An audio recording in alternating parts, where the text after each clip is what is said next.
So here we are with Joran and Hainbach here outdoors somewhere. I don't know quite how we ended up here, but we're somewhere here in Superbooth 25, and we just had a wonderful little performance there on this rock in this tranquil setting. What? Tranquil setting, beautiful. With like 5 different techno beats behind it. But once. It really fine. I was loud enough. Yeah. Fine. It's fine. Okay, so but it's fine. It's a very loud environment, but with headphones on, and then using all the gain that you can get on Collide, the small one, not the soft one.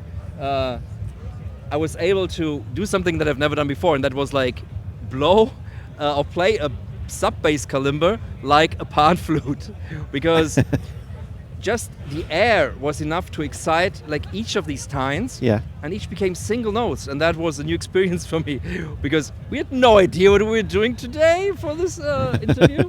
But this is like when you just try things and give them a lot of gain and see what happens. I mean, that's almost a metaphor for life. I'm rambling beautifully. It was really nice just watching you kind of searching for, those precious sweet spots where you're able to kind of either tickle that but use the gain from Collide 4 to expand on the gentleness and vice versa. Thank you, because this thing is like does one thing really well, and that is go boom, and Collide can also go boom very well. But sometimes it's nice to not go boom and really discover like these tiny notes in between. And that was just another like fun experience with the module and an electroacoustic setting. And does this one go boom? This squashy one here, or does this make any noise? It makes noise when I play with my daughter, because she immediately took this and put it in her bed, and it stands guard by her bedside. Oh, but every time I take her to bed, I play Collide, and it's the best toy. It's wonderful, because it's so much better than like a dog or a cat, because it's Collide, and Collide goes up, does crazy things, and we're both like, it's hard, like it takes longer for her to go to bed, because we have so much fun playing with Collide.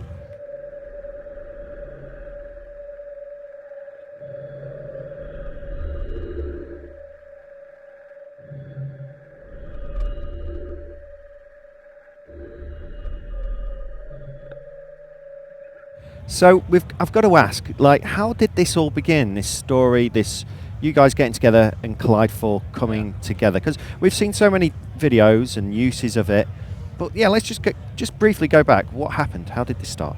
Well, in a galaxy far, far away, there was one artist making music with test gear, and there was one designer making analog eurorack modules. And then the force brought us together. The force. Can I say that? Is that trademarked or? Oh well. No. So it was this interesting. Collide is interesting in a couple of ways, because it's old and new at the same time. It's an old concept. Is this lock-in amplifier? They're old physics instruments.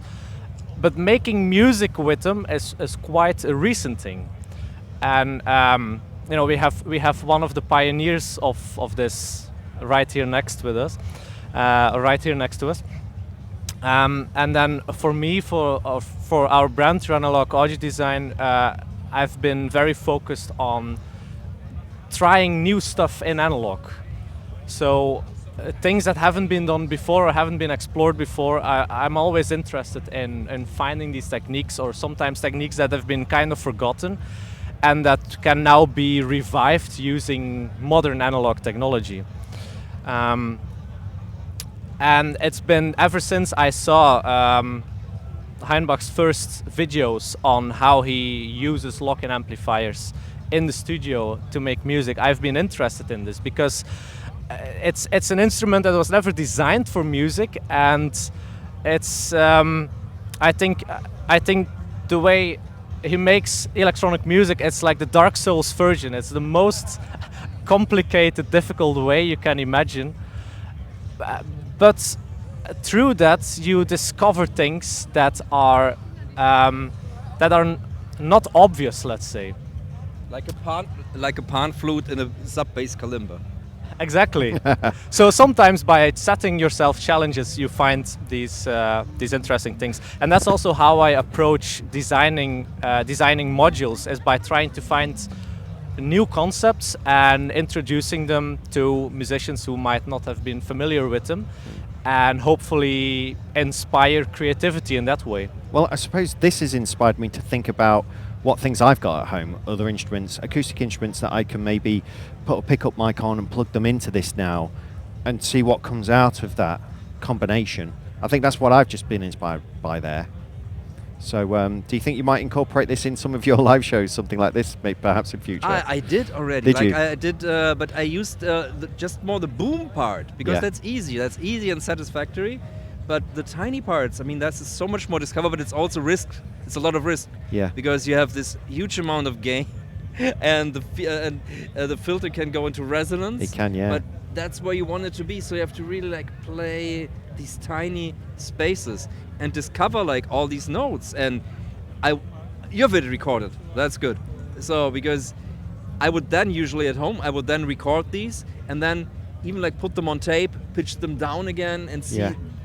Again with another like high gain filter with a tight band to see what's even in that, because all these processes, they add overtones and textures that my brain just reacts to. Yeah. So it's anything that has texture and has like an interesting overtone makes my tickles me here, or tickles in my fingers. It's almost like a conversation you're having with what's going on there, the instrument and the module, and you're responding to it, and then it's responding to what you're doing. When you might add more gain, you might play around with find somewhere on the filter. So it's like this conversation you're having there, perhaps. I agree. And then of course, like anything that's happening here, all the beats coming from all of these, like when you put all this gain to them, it's gonna get amplified because there's a piezo in here. So hiding underneath that bridge. So, and everything like that's happening. So this is like a very weird blocky microphone of wood and metal. So you're letting the outside world in, and then you're filtering it to little pieces. Fantastic. It's like, do you also do that sometimes when you're in your studio? Like, do you let the window open when you record? So you have an open mic, so just sounds wafted in. Yeah. I love doing that, and you catch like accidental atmospheres. Yes. Yeah. That's very, very beautiful thing, and it makes you more related to the music that I did at that moment, because it becomes more of a snapshot of the time that I recorded that. Yeah.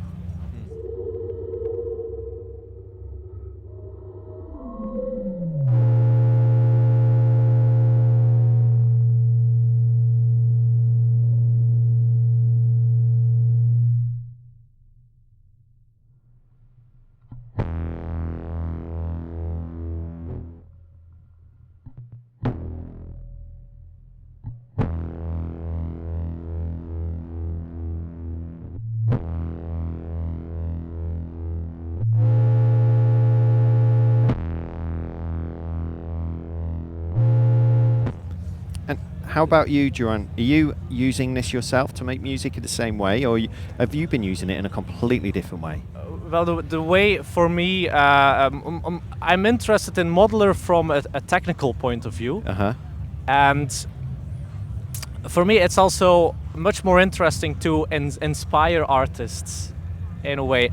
And I think even at least for me, it's better to be sort of detached from the musical process, because that leaves more space for artists to then fill in things themselves. Yeah. You know, I don't want to design instruments that lead you down a certain path. And I think Collide also, this is a collaboration between us, but it's not, at least in my mind, it's not a module that's supposed to make you sound like Hainbach. It's supposed to make you sound like you want it to sound, and how whatever it draws out of you, or however it inspires you. And with the amount of gain, like, it can draw a lot of stuff out of a lot, and that is way more interesting, I think, than instruments that might be good at a certain thing, but then that's also it. Can you remember a particular stage in the design process where Hainbach might have done something or is using it in a particular way that just sparked off something? We've got to try this. We've got to do this in the circuitry. We've got to add this combination. Well, like a million points like that. I think one early thing was that the red overload LED was like something that we agreed on very early that we really needed in there. Yeah. And it even helped today, like just seeing like where it overdrives, like the perfect visual feedback of that. Yeah. That's so important, and it's one of the key ingredients like that makes the test equipment stuff so good, because they have the red overload light, and it's not just on the input. It's like it detects overloads everywhere in the signal path. So you're not just like, it will light up when the overload happens after the filter or something here. Yeah. Yeah. And these are our aspects we took from the vintage test gear, but the whole circuit is not a clone of any of the old stuff. And I think that's something that's for me is a very valuable thing, that this is really a new analog lock-in amplifier, which is something that hasn't been done for I guess like 50 years or something. So that's why I said in the beginning, like, it's old and new at the same time, and that's something that excites me, and that's something, that's the point for me when I realized that I knew that I really wanted to do this and make this happen. And another, there's a lot of little details, but there's, for example, the point where I realized that if you have this quadrature topology with the sine and the cosine stuff, that you can turn it into a frequency shifter with a couple of additions. So Collide 4 became a frequency shifter module as well. Or when there's a couple of differences with the vintage stuff, and one is that Collide uses really precise analog multipliers, ring modulators, which gives it generally a cleaner sound than the old stuff. Yeah, the old sound is old stuff is very dirty and choppy. Yeah. So as you rang, rang, rang, rang, rang, and at first I was, oh, this is way cleaner. But then I realized, oh no, I just flip this, and then I do a little bit of this, and then I do a little bit of offset here, and there's the rang, rang, rang, rang, rang. Right. That was all my patches, and that's another thing to about the people sounding like they sound. Because the first thing that I tried to find in this, can I make this sound like my old Princeton Applied Research PAR 121 or 124s? So that was the content of this that I was playing with it was the old stuff. And that's why people that have no reference to these lock-in amplifiers, they're not going to look for these sounds. They're going to play it completely different, like you do. Yeah. Yeah. So it's a different thing. So it's funny how I became I was constantly like just minute adjustments to get that exact sound from that old piece of equipment. Someone else is like, no, I'm going to use it like this and like this, and it's my thing.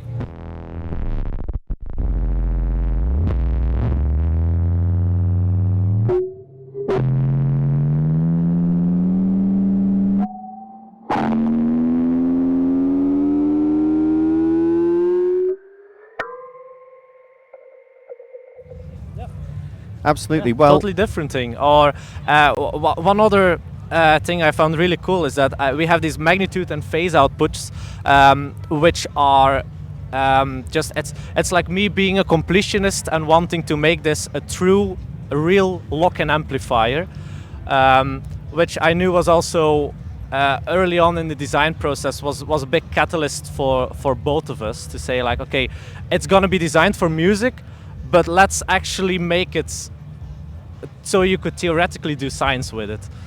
And of course that meant, you know, we have this quadrature topology and we have the magnitude and the phase outputs, and I added those because that's something you would find in a modern physics lab. You know, you would have like meters that say phase and magnitude. So we put that in there, but it's actually calculating it in analog. And then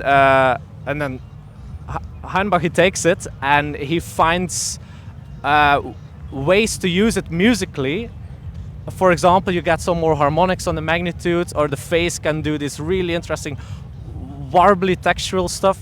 Yeah, the phase is something like yesterday at the show at Berghain, I used as crackly hi-hats, and then as like this big noise atmosphere that just rips. It just rips through the speakers, but it's not harsh. It's like, and it's like multi-textured, and I was afraid of the phase output first because it's so high, and it's like, okay, how am I ever gonna use this? And yes, I was like, I found the perfect way to use it. Brilliant. Yeah, and that's really exciting for me, that I would add these features out of a technical point of view. Like, okay, we need to have this to make it a real lock-in amplifier, and not with the intention of this is how it's gonna be used musically. Yeah. And then you see people taking this challenge and actually using it musically, and getting a whole crowd excited and shouting. And I think that is way more interesting than an instrument that is like, okay, it's got a really good square wave, or I don't know what, and that's what it does, and you know you're gonna get that. Well, gents, thank you so much. Thank you. It's been really insightful, and it's really interesting to see this dynamic between you two and how this has come about, and you know what this means. And of course, when something like this comes out into the world, it's no longer yours. It's everybody else uses it in different ways, you know, and it becomes something else. So, Which is totally the intention. yeah, brilliant. Well, thank you so much for your time. Thank That's you really for cool. coming by. Nice one.